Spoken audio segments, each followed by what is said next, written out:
Have you ever had the perfect thing to say come to mind just after a conversation ended? Ever thought, I wish I would have said this or that differently? You're not alone. One Last Word podcast is an outlet for every wish I would have said, hadn't thought of that before moment. Every Monday, pastors from Living Hope Church will engage with the recent Sunday morning conversation and drill down a little deeper. Catch a short snapshot of the message and hear something new and unexpected. One Last Word provides the opportunity to not let those challenging ideas and deeper thoughts go left unchecked. Join us as we get in One Last Word. Well, hello, fellow wanderers and ponderers. Here we are again. One Last Word. I'm so excited to be here after a week off last week. I apologize we didn't catch up with you for a podcast last week, but here I am, and here we are. Actually, I have Pastor Carrie with me again today. I thought it'd be fitting for Pastor Carrie to join us for One Last Word since she preached this past Sunday. What's a great conversation. I had the week off, and so thankful for you, Pastor Carrie, for leading the way and doing your thing. I hope it was an enjoyable experience. Sure. Oh, it was wonderful. I already watched it, so it was super good. But if you're finding your way here to One Last Word, just to give you a little connection to what this is, maybe this is your first time. All One Last Word is a chance for us pastors to get one last word in, man. All this Monday stuff. Usually I'll sit in my office and go, oh, I wish I had said that, or wish I had time to talk about this or that. Just gives us some space to continue the conversation, which is what we're about here at Living Hope. And glad you found your way here. If you're new with us, go click that subscribe button right now and share this thing to extend the conversation to others. If you've been listening for a while, we'd invite you to continue sharing and spreading the word about One Last Word and invite others to join in. So we're going to talk today about Sunday. Just to give us a little context, for those of you, maybe you haven't had the chance to listen, maybe this is your time, you can just get connected to what we talked about. We're not going to play a clip or anything today, but I thought since we have Pastor Carrie here in the flesh, she might just give us a little brief synopsis of what she talked about on Sunday. You can also go back and watch facebook.com/elivinghope, or our YouTube channel. You can check us out there and watch Pastor Carrie in the flesh on Sunday morning sharing from the Word of God. But once you in 20 seconds or less, this is a tough exercise for us preachers. Just give us a brief, what was in your heart, what was God doing in your heart, and what you shared on Sunday, Pastor Carrie. Well, the sermon series is titled To Be Continued, and I started out with basically talking about how important story is, and I ended with basically how important story is. But the idea that even though last week was Easter, the story doesn't end there. We continue it. And reading from John and Acts, I pinpointed how the story continued because of the disciples. They lived it, and that's how the story continued. And that the big idea was something to the effect of, for the story of Christ to continue in our world, it has to be because we continue it because we live it. I did not word that correctly. But basically, for the story of Christ to continue in our world, we have to be willing to live it. That's, in a nutshell, what it was about. Man, and I love that whole metaphor of story and the continuation of story, and I love stories too myself. As I was listening to you share, I was connecting. I was watching a new show on Amazon, and I made the fateful error of not waiting for the entire season to be released. It's called Outer Range on Amazon, and I'm just, I couldn't help myself. It's like this Western science fiction thing. It's so good. And I got to the 4th episode and it ends on a cliffhanger. I'm just no. Yeah. And I started the whole conversation yesterday talking about important stories that I have wanted to repeat or tell. That was our process point too, was tell a time when you heard a story that you couldn't help but repeat because it was so good. And so the idea that there's this storyline, How to Train Your Dragon, I went all geeked out over it because I geek out over that stuff. And I got my niece into it. And the other day we were watching it, and we get to the end of an episode of one of the cartoon shows from the How to Train Your Dragon series. And she looks I said this in the sermon yesterday. She turns to me, she looks at me, and she says, "Well, that's not fair." And I'm like, "What's not fair?"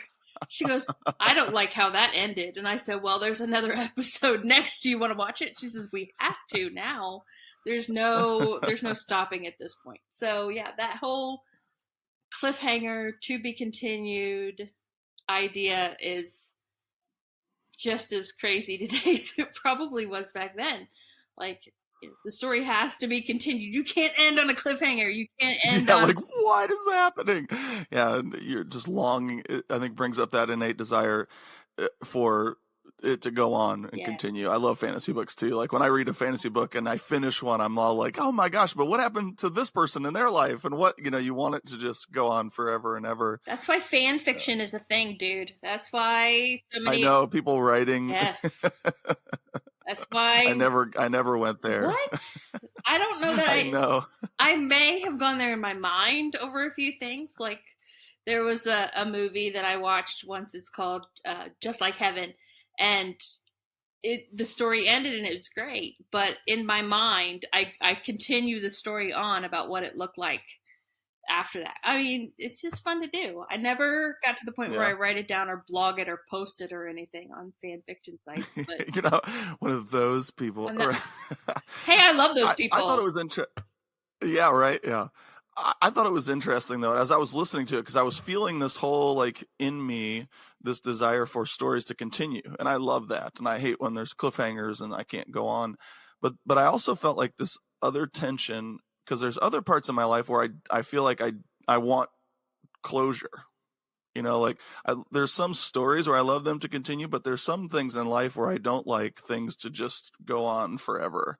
In experiences in life, I want closure. I was thinking too, just about how we talk about spiritual things. As a lot of times as the church, we talk about spiritual things and we want to have like the final say. I think we find comfort in this reality that Jesus died, he rose again. That's it. Like, the story is over. And I think we like to pull that card too when we talk with the world at large about spiritual issues and about faith and whether Jesus, was or is, and that's our belief as Christians, obviously. But when we enter into conversations with others who are either trying to convince that we're right or convinced that they're wrong, I think it butts up against this reality that we, in some parts of our lives, we love the story to continue. In other parts, we like to co-opt and say, no, the closure, it's over and done. There's no continuation. I don't know. I felt that as I was listening to you talk, I was feeling that tension where I love things to go on, but there's also parts of my life where I want an ending. I don't want this to carry over. Yeah. I know that the lack of closure for a lot of people is an issue. I know that there are some people out there, me included, I include myself in this, that if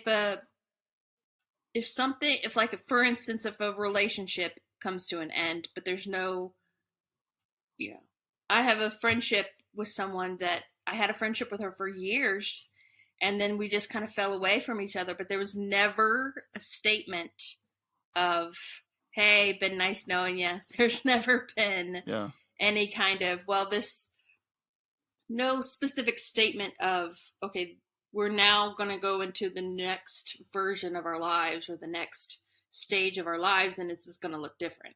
There's never that conversation. And that is troublesome for a lot of people.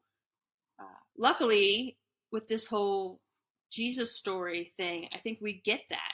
We get when he comes back and,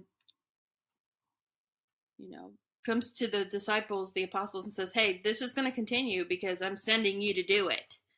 And I've sent you a comforter. That was the conversation. I'm not going to be here physically anymore, but I have this for you, and you're going to go and do this, and the story's going to continue. That was, I think that was the closure that was at least the closure of that section of the story. Now, the next section of the story is what we take with us from it. Yeah. But I do believe that there's no end to this, because the story can't end, because it's an ongoing, living, belief system. There's no end to this. And Yeah. I don't know why anybody would want closure in this. Yeah, but I was thinking too with like the disciples when you were talking about that, they wanted a sense of closure. I think they were upset because they didn't get the closure they wanted. Like Jesus not doing the things they perceived that he was going to accomplish was kind of stuck in their craw a little bit. And this new thing that Jesus was doing was inviting them to have eyes to see something new and fresh and alive. Yeah. But again, I think for me, it worked in that tension that I feel a lot of times is like, I could identify with the disciples. Well, hold on a second. You were supposed to come and like overthrow Rome and do your thing, but now you're dead and alive again. And what the heck's that about? You know, what like the we heck wanted is going you to on do this there? and close the story like this is the end. But then we have this ongoing invitation to experience newness into the future, which is exciting and terrifying all at the same time. Okay, I'm going to push back a little bit then on what you're saying with regards to the term closure. I don't know that it was closure that they wanted that they didn't get. I think it was just the fact that the story didn't look the way they wanted. Yeah. I don't know that it's necessarily closure because, I mean, even if he had done what they had wanted him to do, even if he had taken over the government, even if he had overthrown and been an earthly king the way they wanted him to, that still wasn't closure because that still would have been a story continued. It just would have looked different. So in this case, I don't know that it's necessarily closure, but the story itself. Like, if the story doesn't look the way I want it to, like, I'm not going to lie. There are episodes of shows that I've watched or movies that I've seen that I'm like, this story's not going the way I think it should.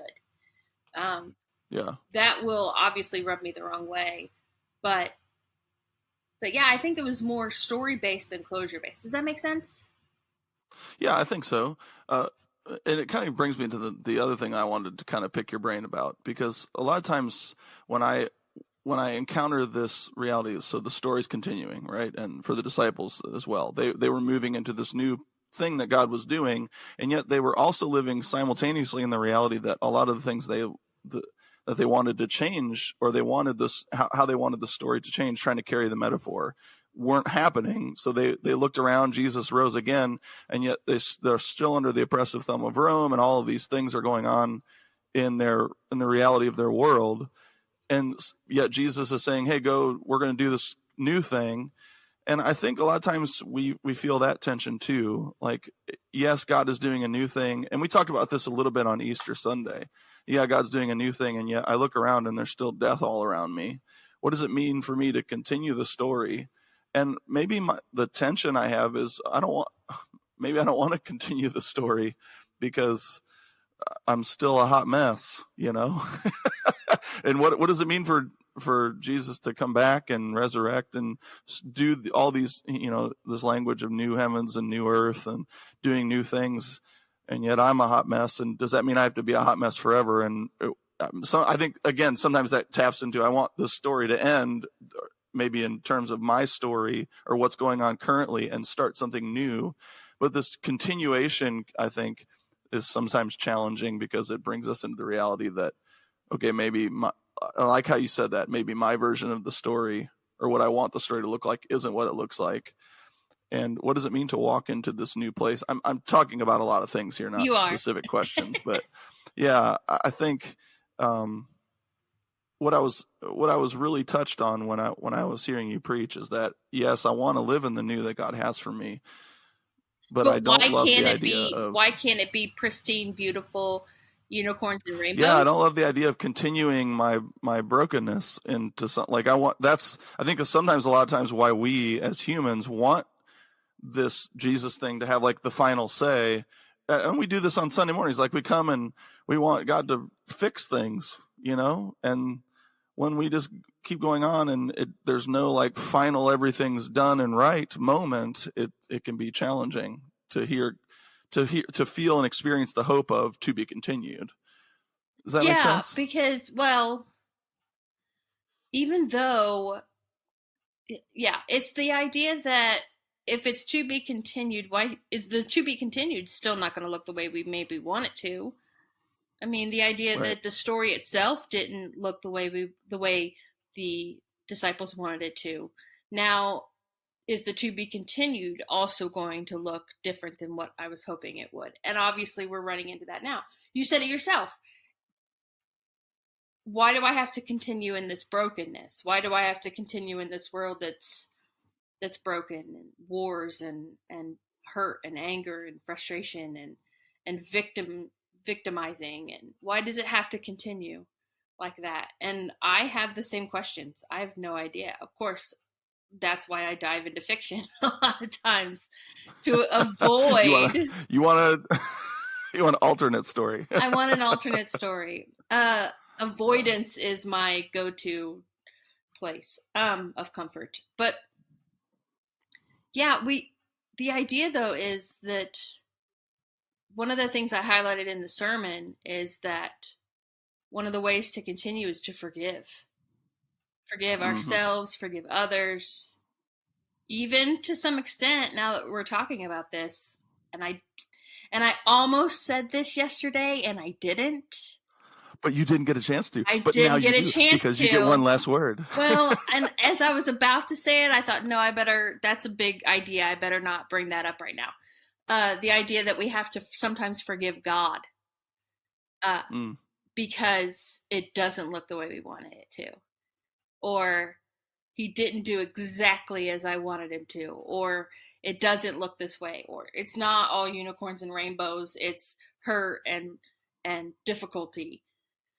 You know, sometimes we even have to forgive God for that, but the thing too is that kingdom here on earth, his kingdom here on earth, is only going to be put forth if we do it.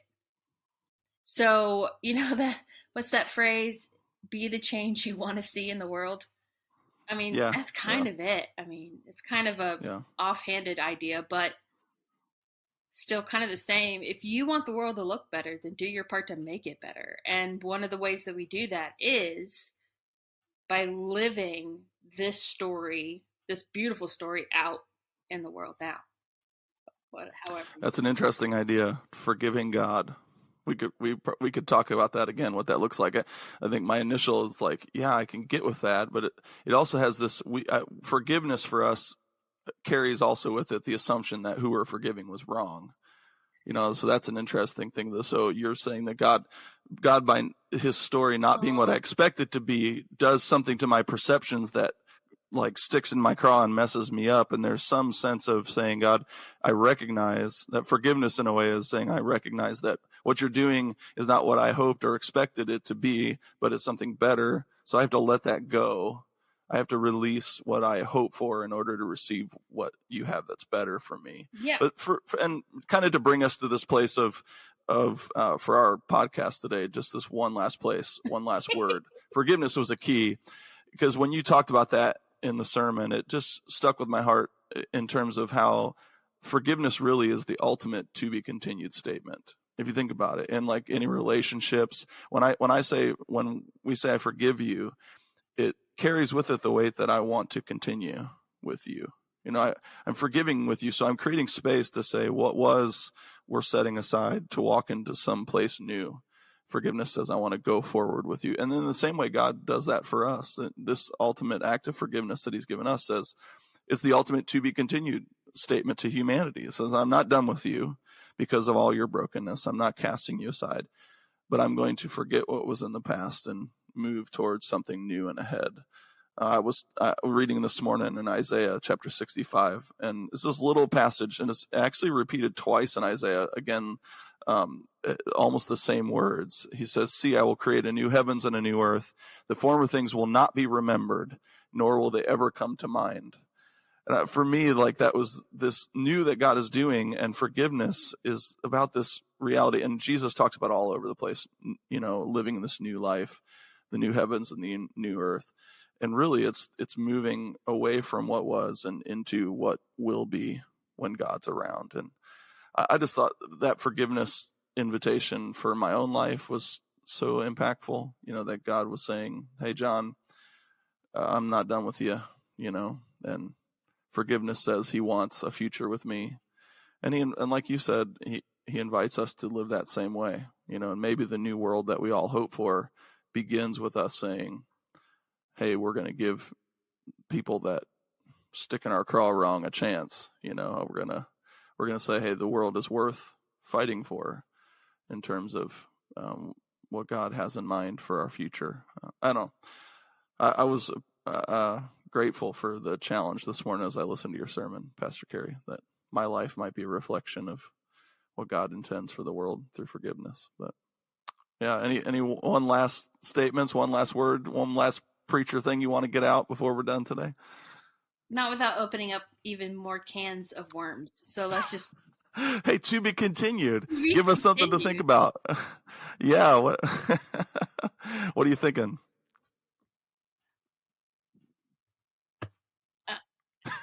That's it. I'm good. We're done. It's not to be continued. It could be, but we're talking other podcast episodes, entire episodes possibly. So. Yeah. You talk about that forgiveness of God thing. Yes. Yeah. That's what's hey, we'll hit back on that. That's an interesting idea. I'm sure many of you, when you heard that, you go, "Forgive God? What? He didn't do something wrong." And many of you are probably like, "Heck yeah, that does make sense. I need to forgive God." We'll talk about that more on future episodes. I'm grateful for this time that we have here today. Thanks so much for dropping by to One Last Word. We want to keep these short and connected to you. You can listen on your way to work or at your lunch hour, but we're just grateful that you're here joining us for One Last Word today. Again, you can find us on the interwebs, elivinghope.com, all kinds of great resources there. Pastor Carrie's making a face as I talk like an old person. You can also connect with us on the Facebook and Instagram. We're not Twitters. We don't do twitting. Tweet. Oh, tweets. Yes. We unfortunately are not on Twitter. But we would love hey, if the Lord's leading you, Pastor Carrie, you can make us do twits. That would be great. I'm just bothering her now. Anyway, find your way to our podcast episode, share and subscribe. We're grateful that you're here, continuing the conversation. I'm Pastor John here, Living Hope. This is Pastor Carrie. We have just exciting things ahead. We hope you join us for future episodes of One Last Word. God bless you, and grace and peace. Thanks for listening to One Last Word. Make sure you subscribe and share today. Find more resources at elivinghope.com.